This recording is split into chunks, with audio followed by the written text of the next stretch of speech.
Et Dieu ne fera-t-il pas justice à ses élus qui crient à lui jour et nuit, et tardera-t-il à leur égard? Je vous le dis, il leur fera promptement justice. Mais quand le Fils de l'homme viendra, trouvera-t-il la foi sur la terre? Luc chapitre 18 versets 7 à 8. Cette parole de Christ est certainement celle qui m'interpelle le plus. Trouvera-t-il la foi sur la terre à son retour? C'est une parole prophétique extrêmement tranchante de vérité à l'heure où l'apostasie bat son plein rendement dans les rangs d'une Église qui prend l'eau de toutes parts. Pour que la foi soit encore sur terre, faudrait-il encore que Christ soit dans l'Église?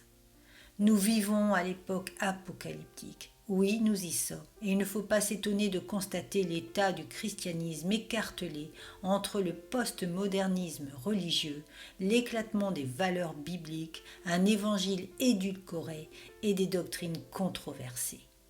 Chacun y va de sa vision. Les uns sont charismatiques, les autres des croyants qui prient des saints et pratiquent par intérêt. Ce constat de tiédeur d'un corps malade qui se corrompt avec le monde ne s'est pas amélioré depuis la crise sanitaire de 2020. Des pasteurs, des prêtres et le pape encouragent le totalitarisme mondialiste en recommandant le pass vaccinal. Rien ne va plus. Combien seront sauvés? C'est la question, parce que suivre Christ, c'est renoncer et faire sa volonté. Nous sommes prévenus. Le chemin est très étroit, il n'est pas attirant, mais il est celui qui a vaincu le péché de ce monde, qui évite l'enfer et qui ouvre la porte du royaume éternel. Nous avons le choix d'être des consommateurs de religion pour notre bien-être et nos superstitions mystiques ou des disciples de Christ combattant le péché. La tiédeur m'a accompagné durant plus de 20 ans et elle m'a appris une seule chose. Il y a au bout de la grande avenue des plaisirs du monde un précipice fatal qui se nomme l'enfer. Et que lorsque je marchais sur cette grande avenue, je me sentais toujours extrêmement seul et perdu.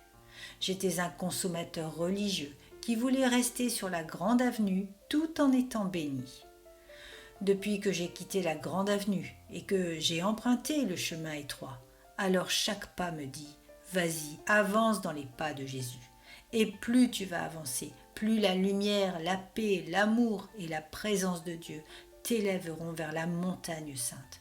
Tu ne seras plus jamais seul.